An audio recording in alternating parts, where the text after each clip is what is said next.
and he will come again, and one by one will rise to praise his holy name and see the living Christ risen. Shalom teman-teman semua. Apa kabar nih teman-teman? Mudah-mudahan dalam keadaan sehat ya. Nah, hari ini kita kembali bertemu di ibadah worship. Namun worship kita hari ini agak istimewa karena pada worship ini kita mengadakan perayaan Paskah, ibadah dan perayaan Paskah. Tema worship kita hari ini adalah hidupilah kebangkitannya. Worship ini istimewa karena di dalam ibadah worship ini nanti kita akan ada nobarnya, juga ada gamesnya. Oke, jadi sebelum ibadah dimulai, teacher akan membacakan rules untuk games yang akan diadakan di ibadah ini. Yang pertama, bentuk gamesnya adalah di dalam Google Form, di mana soal-soalnya diambil dari ibadah ini dan juga dari film pendek yang akan kita tonton nanti dan juga dari isi Alkitab yang disampaikan oleh hambanya nanti di firman Tuhan. Kemudian kriteria penilaiannya yang pertama, keikutsertaan seluruh siswa per kelas. Jadi ini adalah games yang untuk individu namun nilainya diambil dari total per kelas karena nilai dari games tersebut akan diambil dari rata-rata dari semua siswa di dalam satu kelas. Oke, dan next, hadiah yang akan diberikan bukan untuk individu, tetapi untuk per kelas berupa hiasan dinding. Hadiah ini akan menjadi hadiah bergilir setiap momen Paskah. Oke, teman-teman, kemudian yang berikutnya, pemenang yang akan dipilih hanya juara 1 dan juara 2. Oke, jadi per kelas harus kompak ini ceritanya. Ya, jangan lupa per kelas semua harus ikutan, jawab soalnya tepat pada waktunya. Semoga kelas teman-teman menang. Oke, itu yang menjadi rules gamenya. Kita akan memasuki ibadah. Sebelum kita mulai ibadah, mari kita bersaat teduh sejenak. Saat teduh dimulai.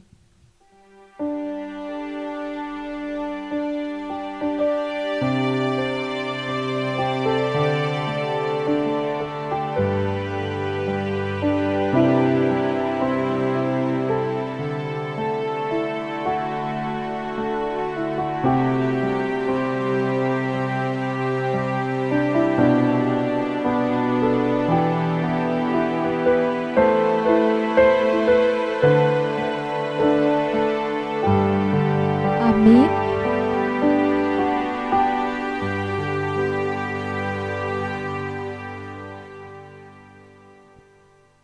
Baik, Tuhan Yesus adalah Allah yang sudah bangkit dari kematian.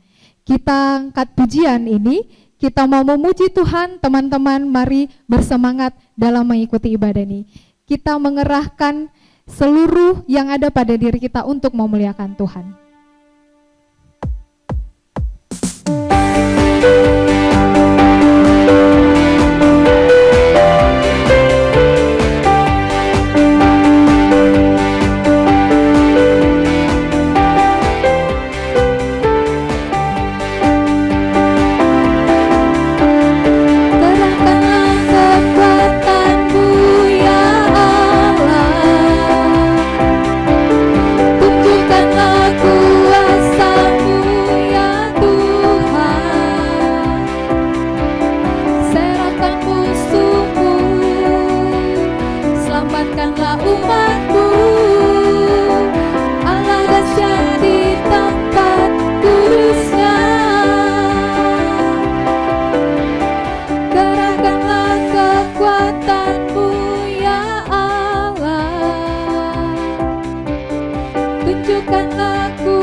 musuh dikalahkan, umatnya dibebaskan.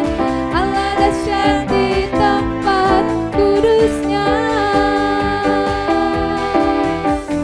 Allah dahsyat di tempat kudusnya.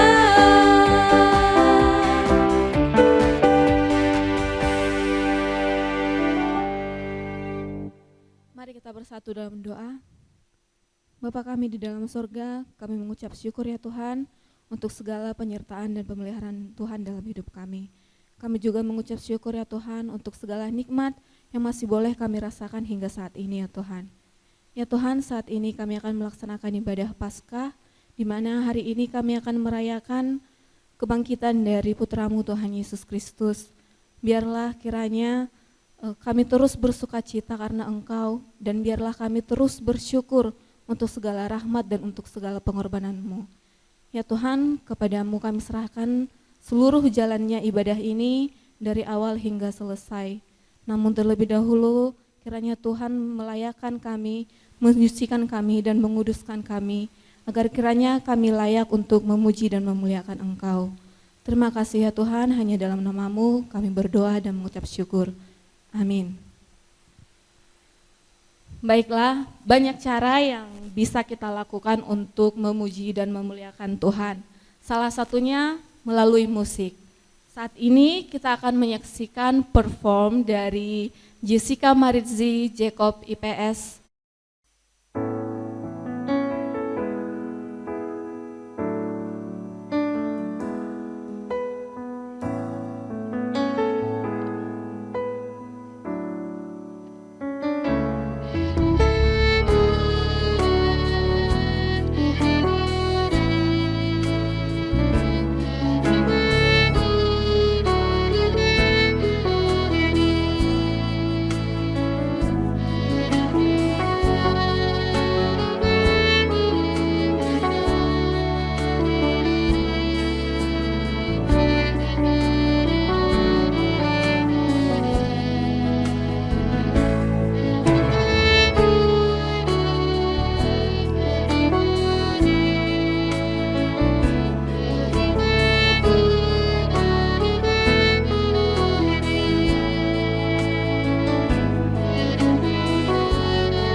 Teman-teman, masih ada sukacita?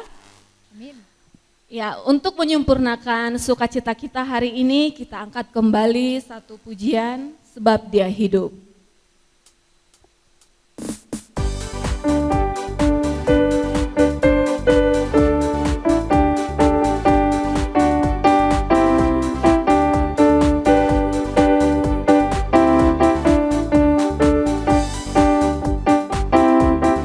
Anak Allah, Yesus namanya, menyembuhkan, menyucikan, bahkan mati, tebus dosaku, kubur kosong membuktikan Dia hidup. Sebab Dia hidup, ada hari esok. Sebab Dia hidup, ku tak gentar, karena ku tahu Dia pegang hari esok. Hidup jadi berarti sebab Dia hidup. Katakan sekali lagi.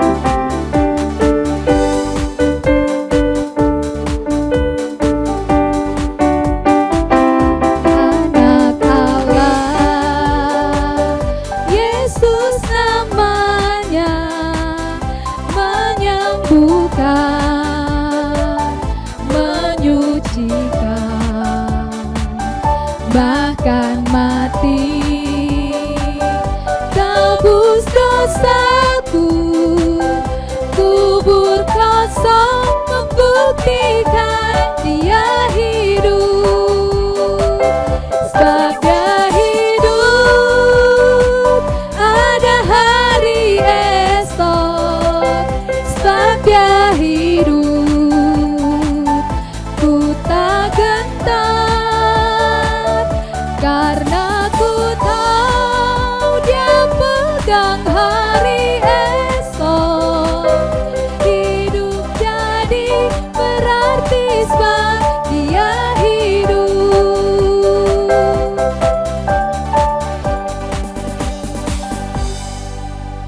Puji Tuhan, kita sudah memuji dan memuliakan Tuhan.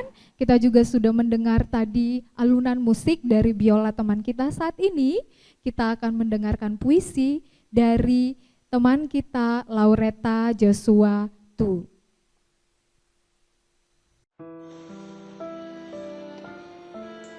Anugerah mulia. Kala itu salib ada kehinaan, Kau memikulnya dalam rupa hamba. Kakimu telanjang tertoreh batu tajam. Golgota adalah tujuanmu ya Raja. Teriak kriu menemanimu sepanjang jalan. Salibkan Dia, salibkan Dia. Surga tahu kau menangis bagi mereka.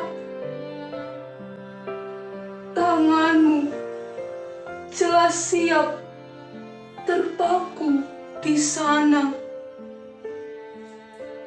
Ya Eloi, terima kasih atas anugerah.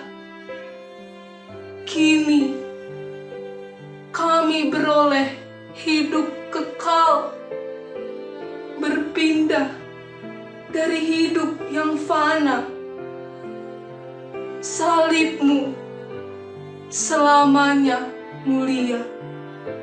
Saat ini kita akan mendengarkan lagi pujian dari teman kita Zevanya dan Yudith dari Joshua 1. Peace like forever, attendeth my way.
Puji Tuhan, semuanya kita punya talenta yang mau kita pakai untuk memuliakan Tuhan.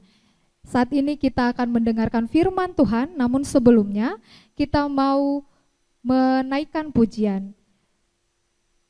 Minggu lalu kita sudah memperingati hari kematian Tuhan Yesus yang disebut dengan Jumat Agung.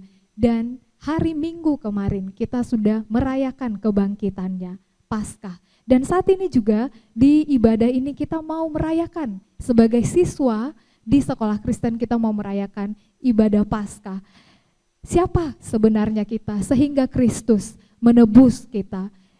Salib yang melambangkan kutuk dan nestapa diemban oleh Yesus, dipikul oleh Yesus demi engkau dan saya. Saat ini kita angkat pujian ini, penyembahan ini, kuasa salibmu, untuk mempersiapkan hati kita mendengar firman Tuhan.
Shalom teman-teman yang dikasihi oleh Tuhan. Kini tiba saatnya kita akan mendengarkan kebenaran firman Tuhan. Marilah kita bersama-sama menundukkan kepala, kita menyatukan hati, kita berdoa memohon pertolongan daripada Tuhan. Bapa kami yang di dalam surga, sungguh besar kasih setiamu, kasih-Mu yang terus-menerus mencari akan setiap kami, musim demi musim. Dan jikalau pada hari ini, kami bersama-sama merayakan satu hari yang merayakan akan kebangkitan-Mu ya Tuhan dari kematian. Kami bersyukur pada kesempatan ini pun Tuhan, Engkau tidak meluputkan dan mengabaikan kami untuk melewati momen ini dengan sebuah kesia-siaan. Kami bersyukur ada firman Tuhan yang Engkau sediakan.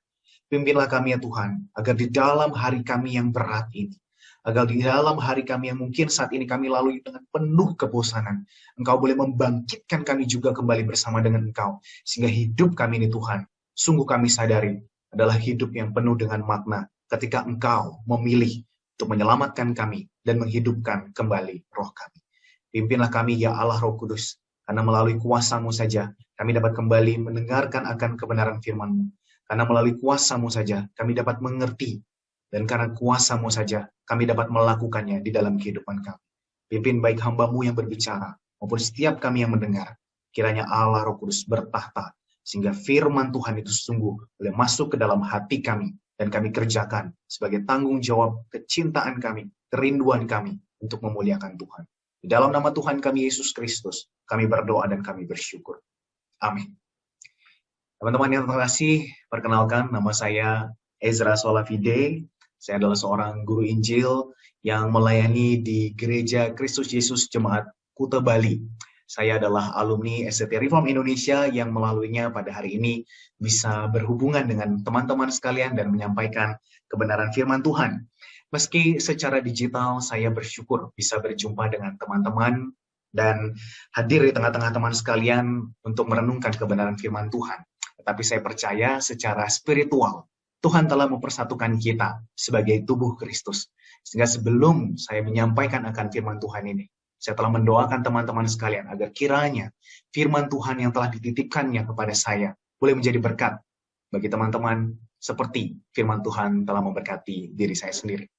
Teman-teman, untuk menghayati Paskah pada tahun ini, tema yang diberikan kepada saya adalah hidupilah kebangkitannya. Hidupilah kebangkitannya. Teman-teman, apa artinya hidupilah kebangkitannya? Ya, bagian ini terambil daripada surat Rasul Paulus kepada jemaat yang di Roma dari pasal yang ke-8 ayat yang ke-9 sampai yang ke-11. Firman Tuhan demikian. Tapi kamu tidak hidup di dalam daging, melainkan kamu hidup di dalam roh. Dan jika memang roh Allah diam di dalam kamu, tetapi jika orang tidak memiliki roh Kristus, ia bukan milik Kristus. Tetapi jika Kristus ada di dalam kamu, maka tubuh memang mati karena dosa. Tetapi roh adalah kehidupan oleh karena kebenaran. Dan jika roh Dia yang telah membangkitkan Yesus dari antara orang mati diam di dalam kamu, maka Ia yang telah membangkitkan Kristus Yesus dari antara orang mati akan menghidupkan juga tubuhmu yang fana itu oleh rohnya yang diam di dalam kamu. Teman-teman, belakangan ini populer sebuah lagu ya, lagu yang saya sebut di sini lagu yang populer di antara kalangan para wibu. Ya, teman-teman semoga tidak tersinggung karena kata wibu ini sebetulnya adalah suatu rujukan kepada orang-orang yang sudah terobsesi secara berlebihan kepada kebudayaan Jepang. Ya, seolah-olah mereka tinggal di Jepang, ya, seolah-olah mereka lah adalah orang Jepang. Bahkan mereka sendiri menganggap orang Jepang itu budayanya lebih tinggi daripada budaya negara aslinya sendiri. Ya, mereka berperilaku seperti anime, kemudian di dalam keseharian mereka ya sikap mereka seperti bawaan seorang tokoh anime. Bahkan ada yang kelewatan ya sampai menikahi seorang tokoh anime. Ya, saya berharap tidak ada seperti kita yang bercita-cita menikahi seorang tokoh anime demikian. Nah, teman-teman, kenapa saya menyinggung wibu ini? Karena seorang wibu mungkin ketika mendengar satu judul lagu ini ya langsung akan merespons sedemikian rupa dan mengambil sikap yang ya, berbeda dengan tokoh yang dimainkan ya. Lagu itu adalah lagu Shinso Sasageo. Ya, wow ini sikapnya langsung tegap ya, langsung dia nyanyi Sasageo, Sasageo. Wah, udah langsung dengan penuh semangat ya. Teman-teman, ini lagu yang berasal dari film Attack on Titan ya. Bagi teman-teman yang mungkin mengikuti serinya mungkin tahu lagu ini ya. Dan memang lagu ini powerful sekali ya. Begitu kita dengar lirik yang bagian itu aja kita langsung rasanya bersemangat sekali. Nah, saya nggak tahu berapa dari teman tadi begitu saya nyanyi mengatakan Sasageo gitu ya, langsung semuanya sudah mengepalkan tangan tanda siap gitu. Nah, teman-teman, saya melakukan riset yang kecil-kecilan ya, karena saya penasaran kenapa sih kok ini bisa begitu powerful sekali di antara anak-anak muda. Nah, teman-teman, kalau kita lihat dari gambarnya ini ya, kita melihat bahwa sikap mereka itu adalah sikap yang tegap ya, sikap yang siap begitu ya. Kalau misalnya di dalam cuplikan YouTube itu diterjemahkannya abdikan dirimu dan abdikan dirimu ya. Ini ada tokoh-tokoh populer ya, saya nggak tahu beberapa teman yang mana yang ngefansnya sama Levi, sama Eren atau sama Mikasa dan lain-lain, itu terserah teman-teman ya. Nah teman-teman, di dalam artikel yang saya temukan itu agak sedikit berbeda dengan arti yang diberikan oleh caption dari YouTube ini. Ya, yang di dalam artikel itu disebutkannya sacrifice your heart ya, atau dedicate your heart. Ya, secara konsep memang kedua hal tersebut agak mirip-mirip. Tetapi kalau secara literal sebetulnya yang paling tepat untuk menerjemahkan Shinso Sasageo itu adalah sacrifice your heart ya. Karena Sasageo itu sendiri berasal dari verb sasagu ya, sasagu. Satu kata yang sebetulnya merupakan artinya suatu gestur untuk mempersembahkan ya. Jadi ada seseorang yang mungkin mengangkat sesuatu di atas kepala, kemudian menyerahkan, mempersembahkan, mengorbankan sesuatu. Nah, ini biasanya dipakai di dalam upacara-upacara agama Shinto. Ya, ini gestur sasagu, mempersembahkan sesuatu kepada para dewa. Ya, nah itu untuk Sasageo-nya. Nah, bagaimana dengan kata Shinso? Shinso itu sebetulnya artinya memiliki arti hati. Ya, hati. Nah, hati di situ sebetulnya secara literal itu artinya beneran organ hati, ya, bukan hati yang sedang mencinta atau hati yang sedang galau karena terluka, bukan yang seperti itu. Ini benar-benar organ. Kenapa? Karena di dalam bahasa Jepang, Jepang itu punya kata sendiri khusus hati yang sifatnya simbolis tentang perasaan, yaitu kokoro katanya ya. Dan mungkin teman-teman di sini yang kelahiran tahun 80-90 tahu ya lagu yang namanya Kokoro no Tomo gitu ya. Itu generasi saya itu mungkin tahu ya, itu udah beda generasi teman-teman. Nah, maka pertanyaannya kenapa kata yang dipilih itu kata Shinso dan bukan Kokoro? Ya, artikel itu bilang karena di dalam penggunaan teks gitu ya, di dalam lagu lebih enak bunyinya kalau pakai Shinso daripada kata Kokoro. Ya mungkin bisa saja terjadi, tetapi di sisi lain film Attack on Titan ini memang isinya adalah sebuah pengorbanan hati atau organ hati itu secara literal ya. Jadi saya teman-teman agak sedikit menunjukkan latar belakang ceritanya nih ya. Jadi mohon maaf kalau ada yang spoiler ya teman-teman yang belum nonton. Nah, di dalam film ini tuh kan terdapat dua jenis Titan ya. Titan yang pertama itu adalah Titan yang dungu ya, dia adalah perubahan dari manusia tetapi tidak mempunyai kekuatan sehingga dia terus-menerus hanya menjadi Titan yang dungu yang tidak punya akal sama sekali. Ya, yang keinginannya, kemauannya hanya mencari makan orang. Ya, kalau ada orang lewat, dia langsung geragas gitu ya, ganas mencari makan hanya orang. Tapi yang kedua adalah Titan yang memiliki akal, yang memiliki kekuatan oleh karena dia adalah manusia yang berubah dan dia mempunyai kekuatan secara khusus. Seperti kedua Titan yang ada di gambar ini ya, teman-teman mungkin yang nonton tahu. Nah, tetapi teman-teman kekuatan itu tidak dimiliki untuk selamanya. Ya, dia punya jangka waktu memiliki kekuatan tersebut. Kalau waktunya kemudian habis, maka dia harus menyerahkan dirinya ya, termasuk organ hatinya itu untuk dimakan oleh Titan lain sehingga kekuatannya itu bisa diwariskan, ya, diserap dan Titan yang memakannya itu memiliki kekuatan. Jadi secara literal betul sekali bahwa organ hatinya itu disacrifice, dipersembahkan untuk orang yang lain.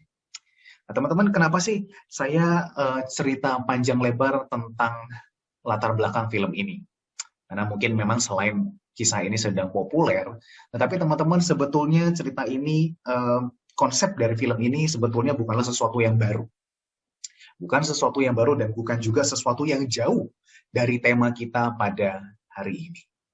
Teman-teman, ada seorang pribadi, bukan hanya sekadar cerita, tetapi yang benar-benar melakukan sacrificial di atas kayu salib, mempersembahkan dirinya, tubuhnya secara literal, sehingga setiap kita yang tadinya dungu, yang hilang akal, atau yang di dalam Roma 8 ayat 7-8 kita belum sempat baca, tetapi di sana dituliskan bagaimana seseorang yang hidup di dalam daging, ya seperti Titan yang dungu itu, yang kehilangan akal, yang tidak bisa mencari Allah, yang selalu hanya keinginan adalah keinginan daging, tidak mungkin hidup berkenan oleh Allah, dan meski hidup, ujungnya adalah kematian.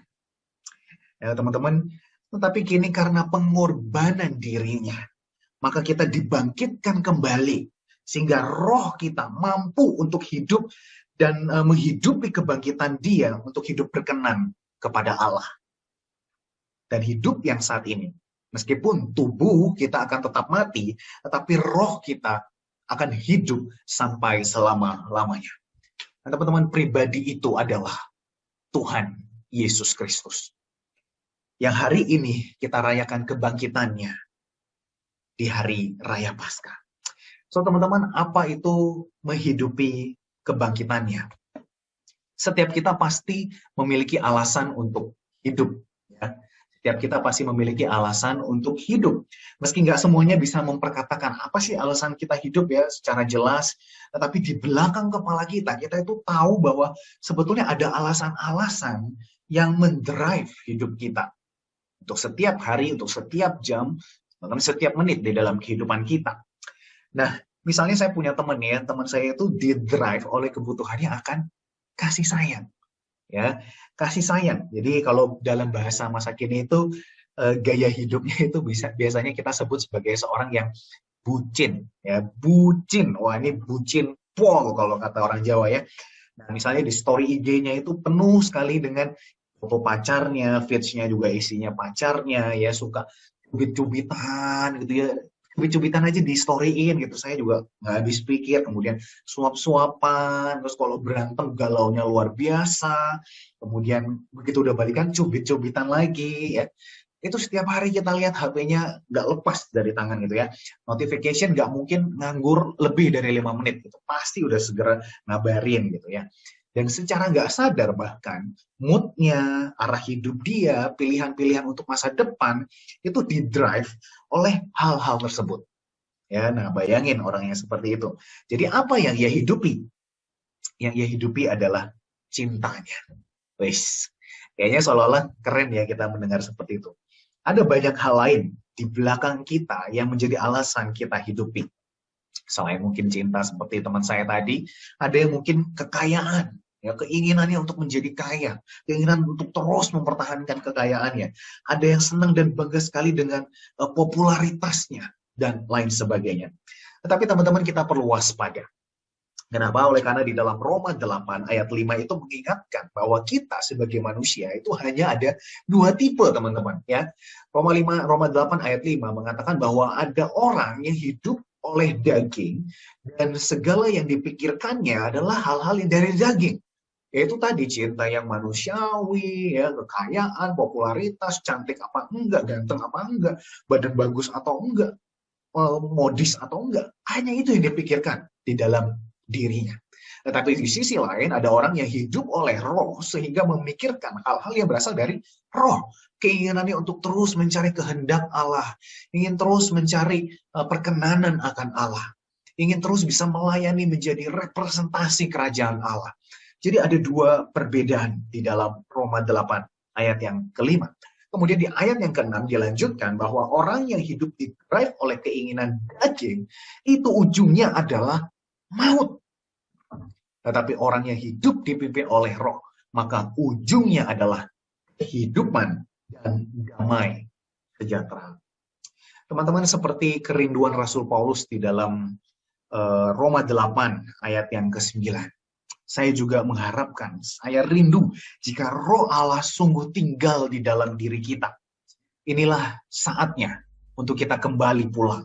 Inilah saatnya untuk kita kembali kepada Allah dan jangan lagi hidup di dalam daging.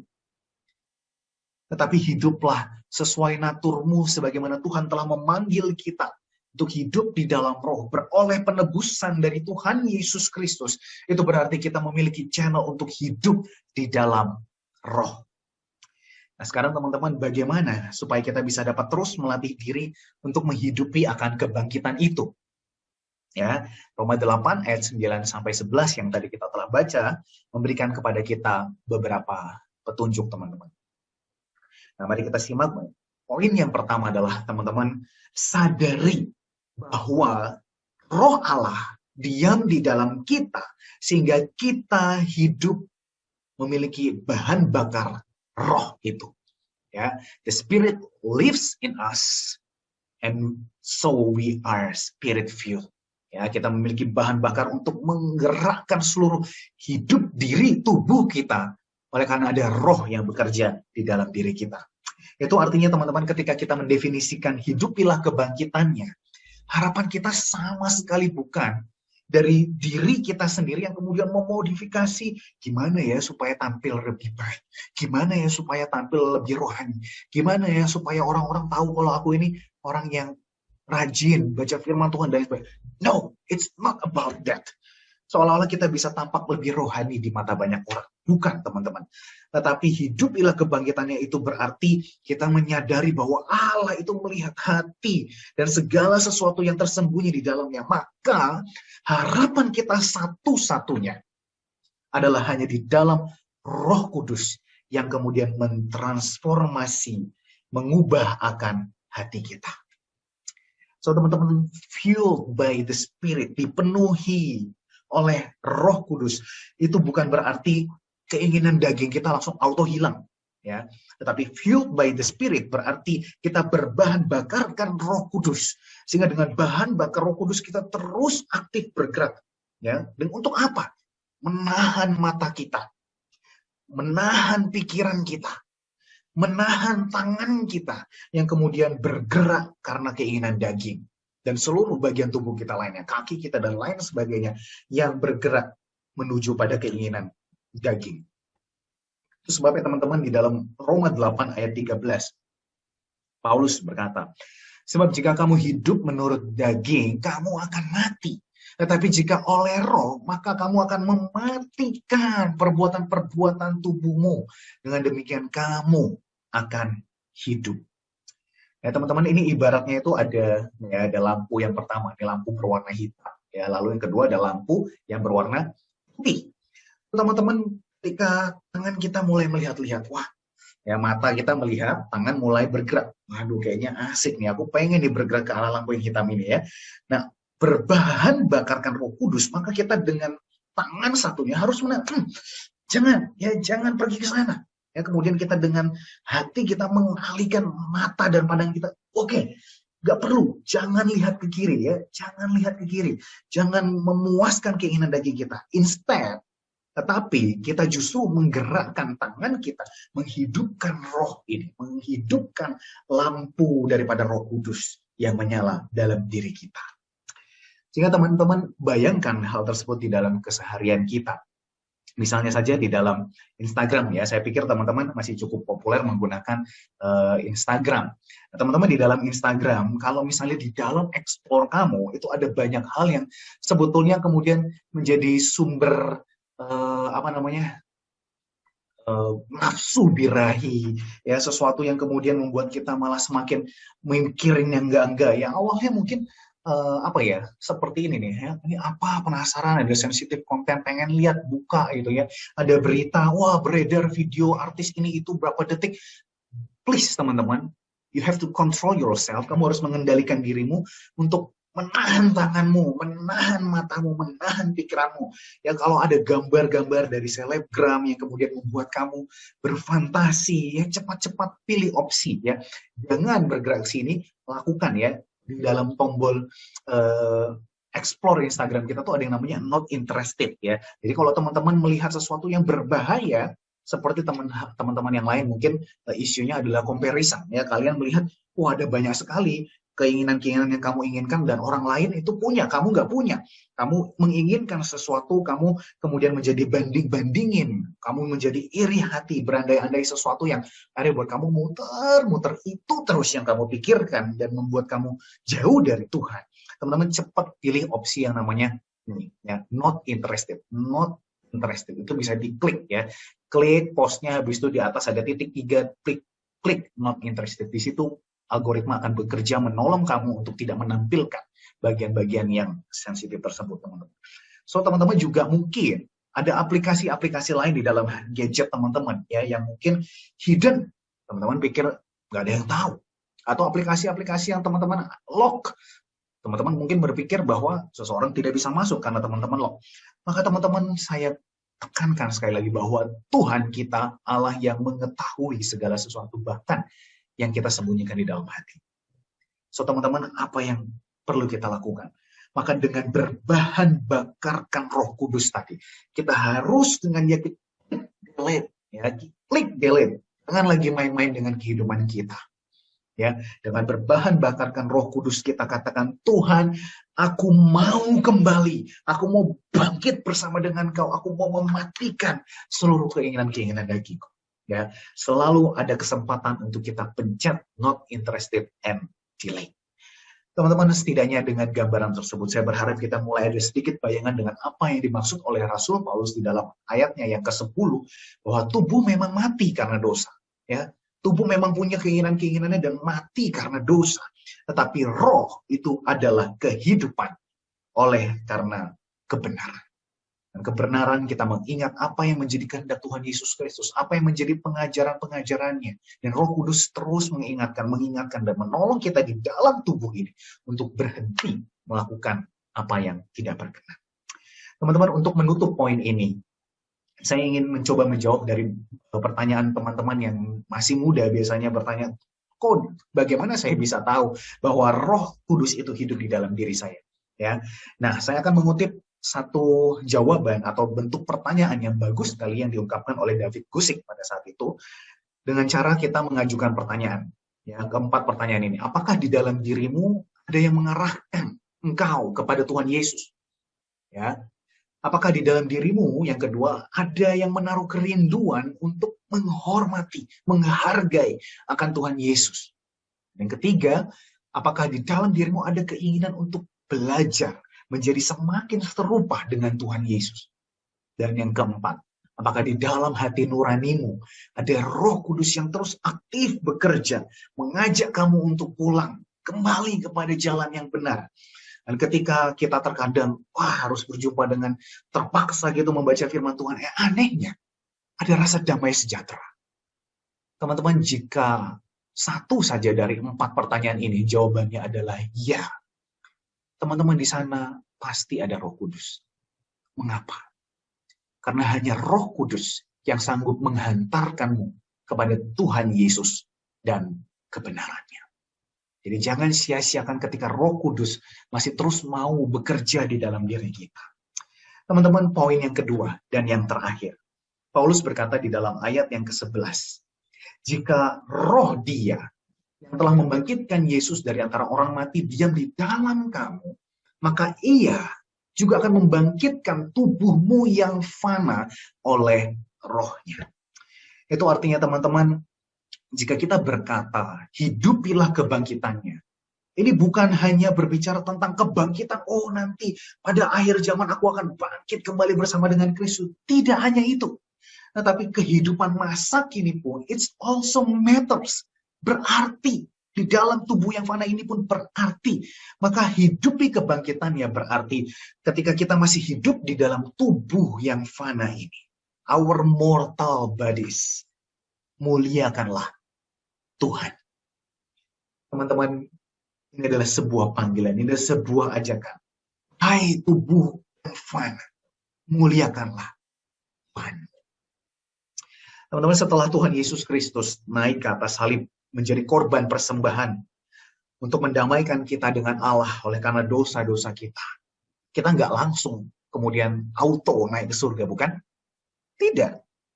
Kita mungkin mengalami dilema yang kemudian dialami juga oleh Rasul Paulus di dalam surat yang lain, yaitu surat Filipi pasal yang pertama, ayat yang ke-20 sampai ke-24.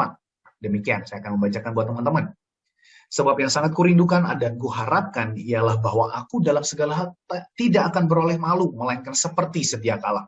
Demikian pun sekarang Kristus nyata dimuliakan di dalam tubuhku, baik oleh hidupku maupun oleh matiku. Karena bagiku hidup adalah Kristus dan mati adalah keuntungan. Nah, tapi jika aku harus hidup di dunia ini, itu berarti bagiku bekerja memberi buah. Jadi yang mana yang harus kupilih? Rasul Paulus bilang, aku tidak tahu. Aku didesak dari dua pihak, aku ingin pergi dan diam bersama-sama dengan Kristus. Sebab itu memang jauh lebih baik. Nah, tapi karena Tuhan Yesus masih memberikan Paulus pada saat itu hidup di dalam tubuh yang mana ia berkata, dalam ayat 24, tetapi lebih perlu untuk tinggal di dunia ini karena kamu. Teman-teman, ayat ini sangat indah. Kenapa? Karena di dalam Yesus Kristus yang telah mati dan bangkit, tadinya hidup kita di dunia itu terbelenggu oleh dosa. Ya, kita hidup di dalam belenggu dosa, hidup nggak enak, penuh dengan rasa bersalah, gelisah, tidak pernah puas. Dan kalaupun kita mati, kita itu mati karena dosa membuat kita terpisah dari Allah. Sehingga kematian pun itu hanyalah sebuah neraka, sebuah ketiadaan Allah. Tidak ada sukacita di dalamnya. Tetapi karena kuasa kematian Kristus, ia jadikan hidup di dunia ini bebas. Ya, sekali lagi teman-teman, bebas dari belenggu dosa. Artinya dosa tidak lagi punya kuasa terhadap hidup kita. Sehingga dosamu, bagasi masa lalumu, itu telah dilepaskan oleh Tuhan. Dipakaikannya kepada Dia, diambil, dilekatkan, yang kemudian ia mati di atas kayu salib dan ditebusnya bersama-sama. Teman-teman, sehingga hidup yang kekinian ini adalah hidup yang penuh dengan damai sejahtera. Tetapi bagaimana dengan mati? Nah, di dalam mati pun karena kuasa kebangkitan Tuhan Yesus, ia yang kemudian kembali kepada Bapa. Ia mempersiapkan tempat bagi kita semua. Sehingga ketika kita nanti mati, kita pun kembali pulang di dalam kekekalan. Dan di sana ada damai sejahtera yang luar biasa. Jadi di dalam hidup maupun di dalam mati, dua-duanya adalah tujuan yang indah di dalam Tuhan Yesus Kristus. Teman-teman, saya percaya jika Tuhan masih memberikan kesempatan kepada kita untuk hidup pada hari ini, hidupilah kebangkitan itu. Paulus memberikan kepada kita petunjuk gimana caranya untuk glorifying God with our mortal bodies. Yang pertama, ia berkata seperti ini di dalam ayat yang tadi ya. Teman-teman, bekerja dengan memberi buah. Artinya hidupi kebangkitan itu dengan bekerja, dengan bergerak, do something yang menghasilkan buah. Ya, gambaran buah itu menarik sekali teman-teman, karena ia tidak hanya bisa dicicipi sementara oleh orang-orang di sekeliling kita, tetapi kemudian melalui buah itu padanya akan menghasilkan biji-bijian yang menghasilkan akan kehidupan yang baru. Kita tidak akan sia-sia di dalam hidup kita jika kita hidup di dalam roh menghasilkan buah. Terus bermultiplikasi, terus melipat ganda, menghasilkan murid-murid Kristus. Nah teman-teman, kita yang sekarang nih, biasa orang-orang yang jauh lebih senior itu berkata kita nih, wah ini generasi rebahan. Ya, generasi rebahan sukanya scrolling lagi ya. Ayo teman-temanku, mari kita bergerak. Masa pandemi bukanlah hambatan, tapi sebuah kesempatan di mana banyak orang itu semakin mengkonsumsi digital lebih banyak lagi di waktu ini. Sehingga pelajari, garami, dan terangi sosial media. Bekerja memberi buah. Muridkan teman-temanmu dengan talenta, dengan karunia yang Tuhan secara khusus berikan kepada kamu. Entah itu mau lewat tulisan, mau lewat nyanyian, vlog, apapun. Ya, bahkan kamu bikin status story, feed, itu pun adalah konten. Ya, saya melihat ada beberapa contoh teman-teman yang indah sekali saya temukan di dalam Instagram ya. Ini adalah konten-konten yang sebetulnya sangat biblical dan menarik sekali di mata oleh karena gayanya yang sangat kekinian. Saya percaya di tengah-tengah teman-teman ada yang sanggup menggambar, sanggup menulis dan memikirkan sehingga teologi atau firman Tuhan itu bisa diolah dengan sedemikian menarik. Atau teman-teman adalah seseorang yang suka berpikir, suka bertanya, memikirkan apakah ini demikian dan itu demikian. Teman-teman bisa membuat suatu pemikiran yang kritis untuk menjawab tantangan masa kini. Ya, seperti akun IG begini. Ya, dia berkata, kok Tuhan kok lemah, ditangkap, dianiaya, lalu dibunuh. Kenapa? Ini adalah gambaran yang beredar di tengah-tengah agama-agama lain.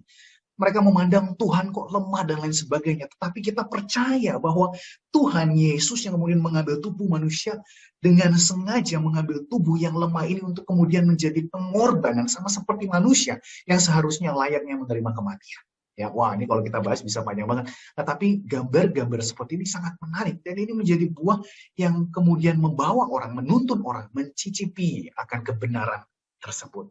Sehingga teman-teman, sambil kita terus mengeksersis ini, mengingat, ya, jangan pusing untuk menjadi yang the best, ya. Jadilah always available to God. Tokoh-tokoh di dalam Alkitab bukanlah orang-orang yang menunjukkan selalu the best in everything. Alkitab menunjukkan kepada mereka bahwa bukan pada kekuatan mereka sendiri mereka mengandalkan dirinya, tetapi melalui ketaatan kepada Tuhan. Mereka available ketika Tuhan mau memakainya. Sebab lebih baik ada satu orang di dalam followersmu yang bertobat daripada ribuan viewers. Ya, karena apa yang diberikan oleh manusia itu hanya membuat kita akan semakin lapar, semakin haus, semakin ingin terus. Tetapi satu orang yang bertobat dan Tuhan melihatnya. Apa yang kau peroleh dari Bapa itu akan semakin memberikan dirimu sebuah kepuasan.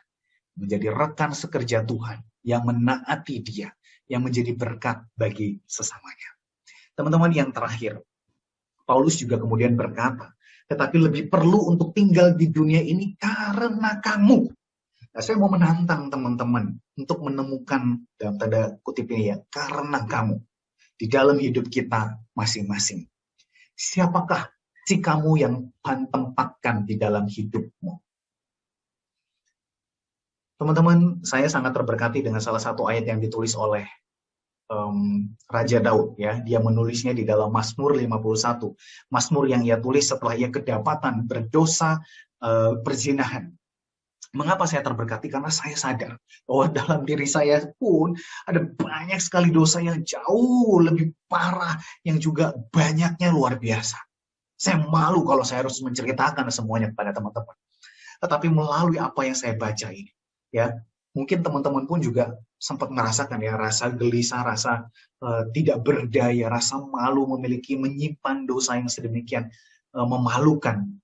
Tetapi teman-teman, di dalam Mazmur 51 ini, Daud ketika menyesal oleh karena dosanya, ia mengatakan satu pernyataan iman di dalam ayat 14 dan 15. Demikian katanya, Tuhan bangkitkanlah padaku kembali kegirangan oleh karena selamat yang daripadamu, dan lengkapilah aku dengan roh yang rela. Untuk apa? Maka aku dapat mengajarkan jalan-jalanmu kepada orang-orang yang melakukan pelanggaran. Sehingga supaya mereka, yaitu orang-orang yang berdosa, berbalik kepadamu. Teman-teman, seorang yang telah bertobat, ia akan bangkit bersama dengan Tuhan. Ia tidak akan terus-menerus di dalam kubang dosa. Karena ia tahu bahwa Tuhan telah menyelamatkan dia. Ia tahu bahwa Tuhan telah membangkitkan dia. Ia tidak fokus hanya pada dirinya sendiri saja. Tetapi ia mulai memikirkan, si kamu. Siapakah si kamu di dalam hidupmu?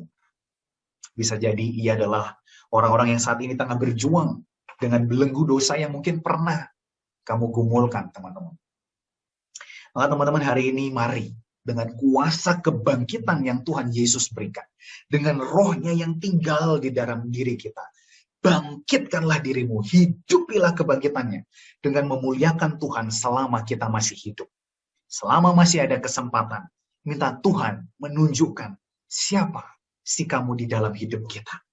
Dan pimpinlah dia kembali kepada jalan Tuhan. Teman-teman, kiranya perenungan kita pada hari ini sungguh boleh menjadi momen di mana Paskah ini, jadi kita dipanggil kembali secara khusus yang teman-teman yang sudah tertidur lama secara rohani, yang seperti Titan yang dungu, yang kehilangan akalnya, hanya selalu indulge themselves on the flesh, hanya menikmati kedagingan. Mari yang tertidur, bangunlah, bangkitkan dirimu. Momen Paskah ini kiranya menjadi momen di mana kita bangkit dengan kekuatan Allah Roh Kudus untuk hidup memuliakan Tuhan kita. Mari kita berdoa. Bapa, kami bersyukur untuk kebenaran firman-Mu, bahwa di dalam diri kami ada Roh Kudus yang senantiasa memimpin kami kepada Tuhan Yesus dan kebenarannya. Tuhan, kami rindu untuk bersekutu kembali. Engkau tahu di tengah-tengah kami ada orang-orang yang saat ini sedang tertidur secara rohani. Kami adalah orang-orang yang terus-menerus di dalam hari demi hari. Kami indulge ourselves dengan keinginan daging. Kami hanya berpindah dari hiburan demi hiburan, tontonan demi tontonan, permainan demi permainan. Tuhan, tangkap kami. Hari ini kami mau hidup kembali, bangkit bersama dengan Engkau. Mengingat kembali akan spiritual nature di mana Engkau telah tinggal di dalam diri kami.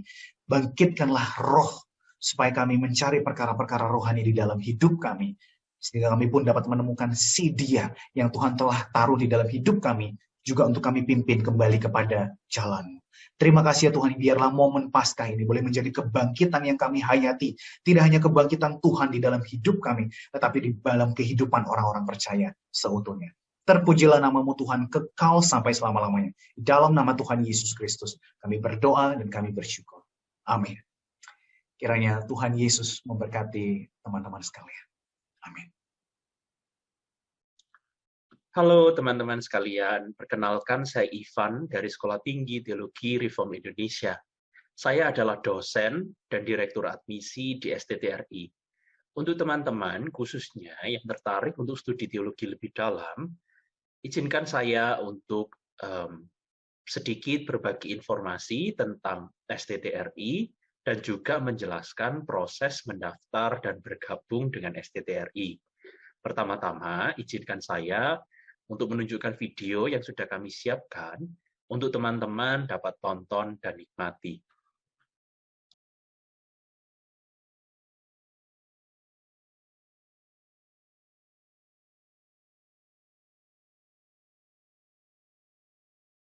Iya, betul.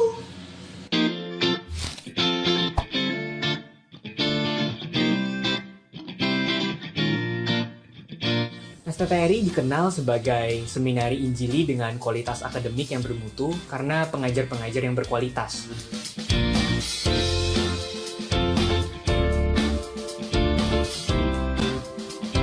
STTRI adalah tempat yang sangat baik bagi saya untuk membentuk saya menjadi seorang hamba Tuhan, baik secara akademik maupun non-akademik.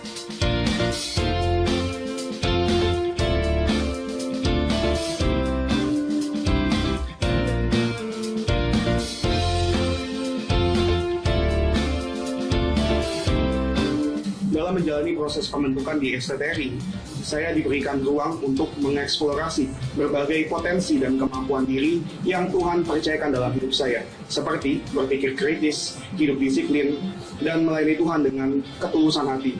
Di samping itu, melalui wadah kehidupan di asrama, juga praktik pelayanan, saya didorong untuk mengekspresikan iman saya secara otentik dalam kehidupan sehari-hari dan pelayanan.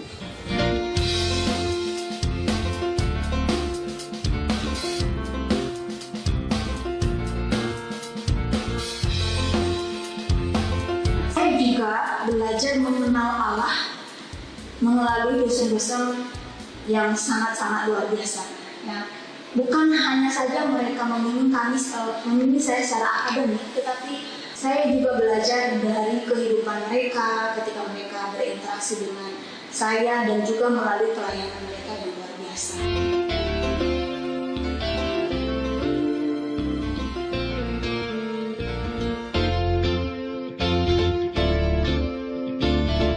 Saya mampu menerapkan apa yang saya pelajari dalam pelayanan sekolah minggu dan remaja.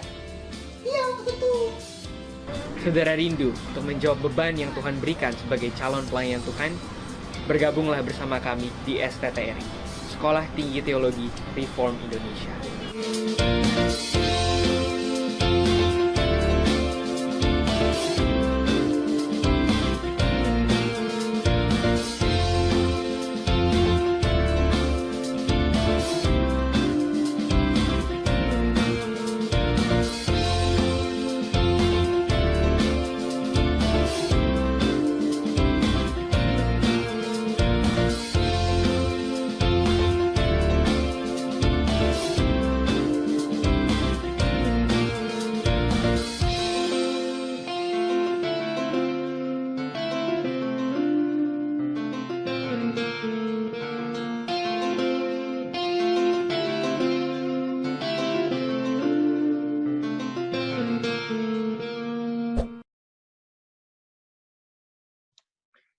Halo, berjumpa lagi teman-teman. Saya akan sedikit menjelaskan tentang proses mendaftar dan bergabung dengan STTRI. Teman-teman sekalian, penerimaan mahasiswa baru di tempat kami akan diadakan dalam 3 gelombang. Gelombang yang terdekat adalah gelombang kedua yang akan diadakan pada bulan Mei 2021. Pada bulan Januari kemarin, kami sudah mengadakan penerimaan mahasiswa baru, gelombang yang pertama, dan menerima beberapa mahasiswa-mahasiswi baru yang akan menjadi rekan-rekan dari teman-teman sekalian, kalau teman-teman sekalian bergabung dengan STTRI. Teman-teman, di STTRI kami menyediakan beberapa program studi. Namun, saya merasa bagi teman-teman sekalian yang masih di SMA, mungkin program studi yang paling relevan dan cocok adalah program studi Sarjana Teologi, program studi STH. Teman-teman, di layar teman-teman sekalian, teman-teman juga dapat melihat bahwa kami menyediakan beasiswa bagi teman-teman yang mungkin membutuhkan beasiswa. Jadi, teman-teman sekalian, kalau ada dari antara teman-teman sekalian yang merasa kesulitan secara finansial, jangan jadikan kesulitan finansial ini penghalang untuk teman-teman bergabung dan studi teologi di STTRI, karena kami menyediakan beasiswa untuk teman-teman sekalian.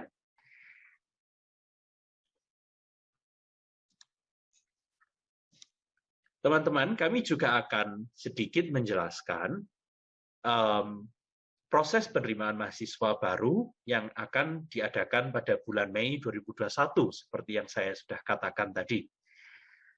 Proses penerimaan mahasiswa baru gelombang yang kedua, kami akan adakan sepenuhnya online. Karena kita mengingat sampai hari ini, kita masih berada di tengah-tengah masa pandemi. Sehingga teman-teman sekalian dapat mengikuti proses penerimaan mahasiswa baru ini tidak perlu di Jakarta, tetapi di tempat teman-teman sekalian masing-masing. Nah, proses penerimaan mahasiswa baru di tempat kami bagi menjadi 3 tahap. Tahap yang pertama adalah tahap kelengkapan dokumen. Jadi tahap ini adalah tahap teman-teman mengirimkan dokumen atau berkas-berkas yang perlu dilengkapi bersama-sama dengan pendaftaran teman-teman sekalian. Nah, tahap pertama ini, dokumen dan berkas-berkas serta pendaftaran teman-teman sekalian harus dilakukan sebelum deadline, yaitu pada tanggal 26 April 2021. Tahap kedua dari proses penerimaan mahasiswa baru ini adalah tahap ujian saringan tertulis. Seperti saya katakan tadi, karena kita masih ada di masa pandemi, ujian saringan tertulis ini kita lakukan sepenuhnya online. Kita akan melakukan ujian saringan tertulis online ini di tahap yang kedua pada tanggal 3 dan 4 Mei 2021. Lalu tahap yang terakhir, tahap ketiga dari proses penerimaan mahasiswa baru ini adalah tahap wawancara. Tahap wawancara teman-teman yang mendaftar dengan dosen-dosen Sekolah Tinggi Teologi Reform Indonesia. Sekali lagi, tahap ketiga ini juga akan kami lakukan secara online. Nah, teman-teman sekalian, jangan takut atau khawatir membaca tentang tahap ketiga, yaitu wawancara dengan dosen-dosen, tetapi jadikan tahap ketiga ini kesempatan.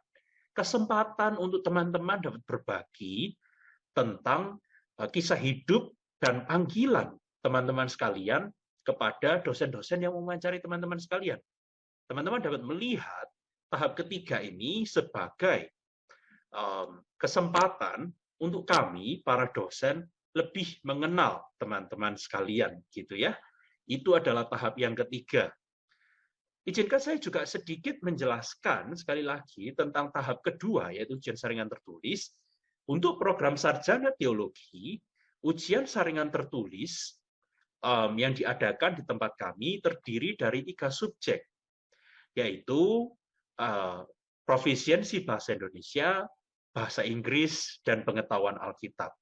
Ini adalah ketiga subjek yang akan diujikan bagi teman-teman yang mendaftar ke dalam program STH di STTRI. Teman-teman sekalian, sekian saya sedikit menjelaskan tentang STTRI. Sedikit saya menjelaskan tentang proses mendaftar dan bergabung dengan STTRI.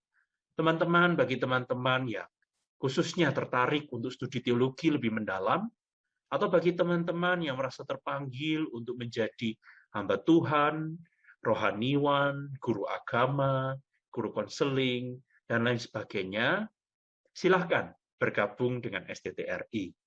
Kalau teman-teman masih ada pertanyaan, teman-teman dapat menghubungi saya, Ivan, seperti yang tertulis di layar teman-teman sekalian, di alamat email yang tertulis maupun nomor WA yang tertulis di layar teman-teman sekalian. Jadi, jangan ragu-ragu untuk menghubungi saya dan bertanya kalau teman-teman sekalian ada pertanyaan. Terima kasih atas perhatiannya, teman-teman sekalian. Tuhan memberkati. Kita sudah mendengarkan kebenaran firman Tuhan. Saat ini kita akan menyaksikan sebuah film pendek yang bercerita tentang penderitaan orang Kristen di zaman Kekaisaran Romawi. Selamat menyaksikan.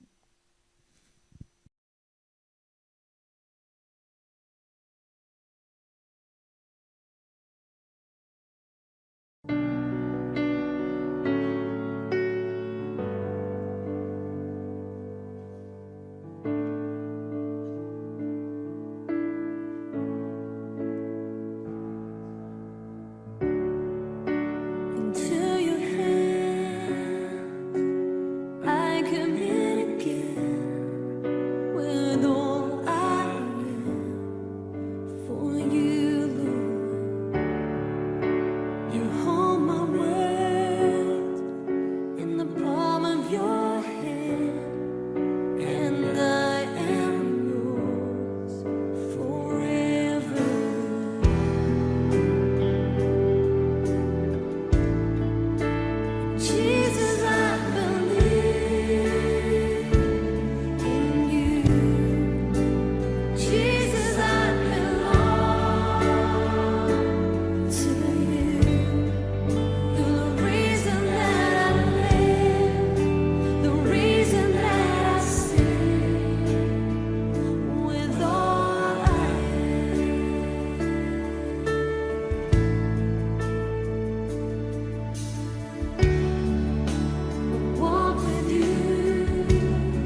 you will be my witnesses in Jerusalem and in all Judea and Samaria and to the ends of the earth.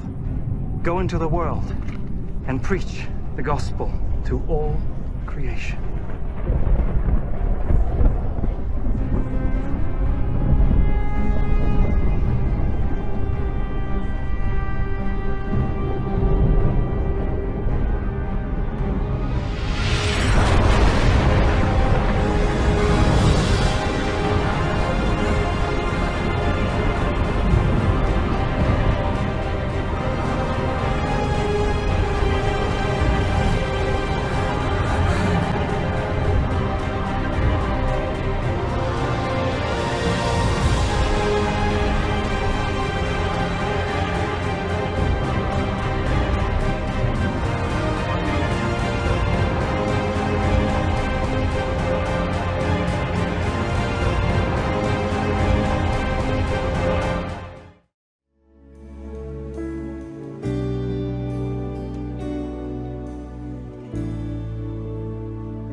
Melalui film pendek yang baru saja kita saksikan bersama, kita melihat bahwa umat Kristiani pada masa Kekaisaran Nero sangat menderita. Jadi sangat banyak sekali penderitaan yang dialami oleh umat Kristen. Tetapi melalui film tersebut kita melihat bagaimana perjuangan umat Kristen untuk tetap bertahan pada imannya, untuk tetap mengikut Kristus. Nah, begitu juga untuk kita sudah mendengarkan dan mengetahui kebenaran firman Tuhan. Untuk itu mari kita menyatakan kebenaran firman Tuhan melalui tindakan-tindakan kita dalam kehidupan sehari-hari. Nah, untuk itu kita kembali mengangkat satu pujian, Ku Kan Bangkit.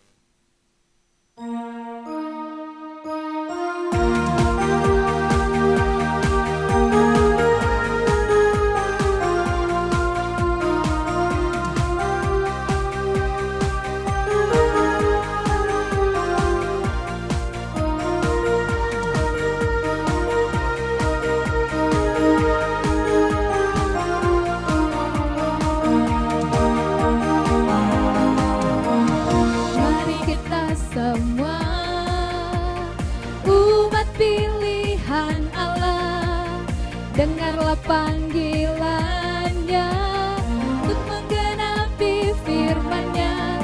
Sekaranglah waktunya untuk berdiri bagi bangsa ini.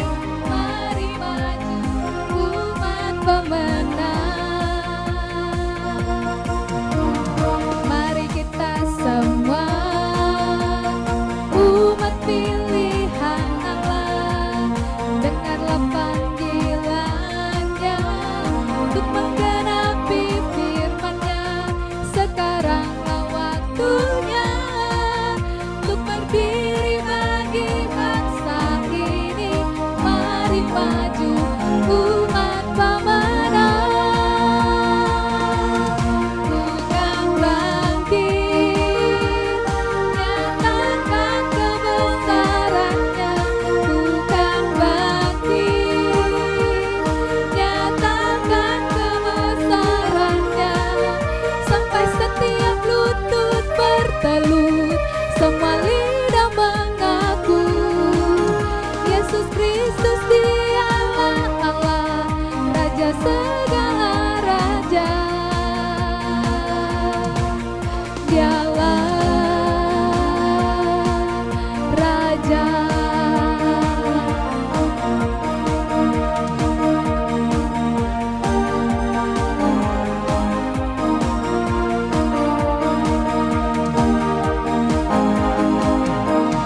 Mari kita semua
puji Tuhan, kita sudah selesai mengadakan ibadah dan perayaan Paskah di tahun 2021 ini. Semoga apa yang sudah kita lakukan boleh kita hidupi dan boleh kita kerjakan. Mari kita berdoa. Kepadamu ya Allah yang menjadi juru selamat kami datang kembali bersyukur Tuhan pada hari ini. Tuhan sudah menyertai kami, Tuhan sudah memampukan kami dan Tuhan sudah memberikan kami kekuatan untuk mengadakan dan untuk mengikuti ibadah perayaan Paskah di tahun 2021 ini. Terima kasih Tuhan buat hamba Tuhan yang sudah menyampaikan firman Tuhan. Biarlah kiranya firman tersebut menjadi firman yang hidup, yang boleh kami lakukan di dalam kehidupan kami sehari-hari. Sebagai remaja yang mengenal Kristus, biarlah kami menjadi anak-anak yang boleh menjadi teladan dimanapun kami berada. Supaya setiap orang yang melihat kami mengakui bahwa Engkau Allah yang hidup. Terima kasih Tuhan untuk pengorbanan-Mu di kayu salib, karena sesungguhnya tanpa karya keselamatan yang Engkau kerjakan, maka sia-sialah iman kami. Biarlah kiranya kami boleh terus menyatakan iman kami dimanapun kami berada. Terima kasih Tuhan untuk setiap perayaan yang kami lakukan. Terima kasih untuk setiap anak-anak yang ambil bagian dalam perayaan ini. Biar Engkau yang berkati kehidupannya, keluarganya Tuhan yang pelihara. Saat ini ya Allah, kami mau menyerahkan hidup kami untuk Tuhan pakai.